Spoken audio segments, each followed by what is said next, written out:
We have a hot topic to discuss that's causing waves in the F1 world. Something's brewing at Red Bull Racing, and it's not just the usual energy drink. If you like this video, then please do give us a like and subscribe for more interesting updates. Just a few months ago, we were all stunned when the legendary Adrian Newey announced his departure from Red Bull. And now, the shockwaves continue as Jonathan Wheatley, the man who's been the backbone of Red Bull's strategy for 18 years, those crazy pit stops records, and 13 world championships, is set to leave the team. And guess where he's headed? To Audi. Red Bull says Wheatley will remain in his position until the end of the 2024 season, before entering a period of gardening leave in 2025. This isn't just a one-off incident.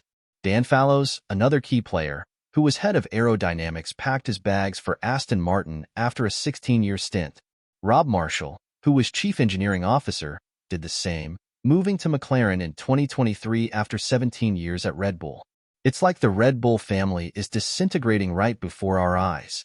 It has been a long and successful relationship with Jonathan, over 18 years, said Red Bull boss Christian Horner.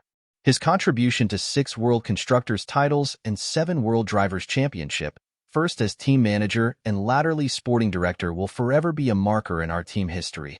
So, what's really going on? Why would these veterans, these legends of the paddock, leave the nest after so long? Is there a storm brewing at Red Bull Racing that we don't know about? Or it is related to the growth? With Christian Horner being CEO and team principal, hinders growth of other people at Red Bull, just as James Vowles had at Mercedes, with Toto being the team principal and CEO. He couldn't go beyond his designation, and which means blockage in professional growth. But what I think is team has all the options to retain good people, and most importantly people who were behind the several accomplishments they have achieved together in all these years. Jonathan got the best opportunity from Audi, and what I think his atmosphere recently has not been so great at Red Bull. Some say it could be internal strife. Others point to potential disagreements over the future direction of the team. But one thing is clear. The leadership that crafted Red Bull's dominance is vanishing, and that spells uncertainty for the future. These both could be major reason of his departure. Gernot Dollner, CEO of Audi AG, says, "I am delighted that we have been able to gain Jonathan Wheatley as team principal for our future Formula One team. Jonathan has played a major part in many Formula One race victories and World Championship titles in his Formula One career so far, and has extensive experience in the paddock. He is a very valuable addition to our team." And what about Max Verstappen? Our 2-time world champion thrives on speed and precision.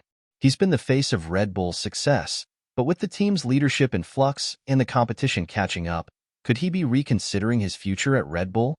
As the team struggles to maintain its status as the fastest on the grid, the allure of other teams could become tempting for Max.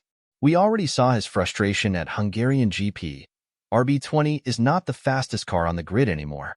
He finished P4 and P5 in last 2 races, and according to him, these are not his ideal spot. Will the current turmoil push him to look elsewhere for his next big challenge? Let's talk about the 2026 season.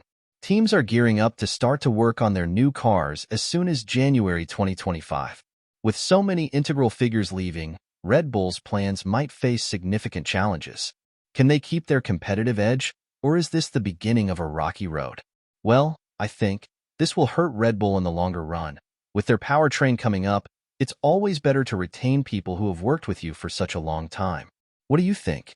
Is Red Bull heading for a major shakeup? Could we see Max in a different team color in the near future? Let me know in the comments below. And as always, don't forget to like, share, and subscribe, and hit that bell icon for more updates from the world of Formula One. Thanks for tuning in, and I'll see you next time for more F1 action.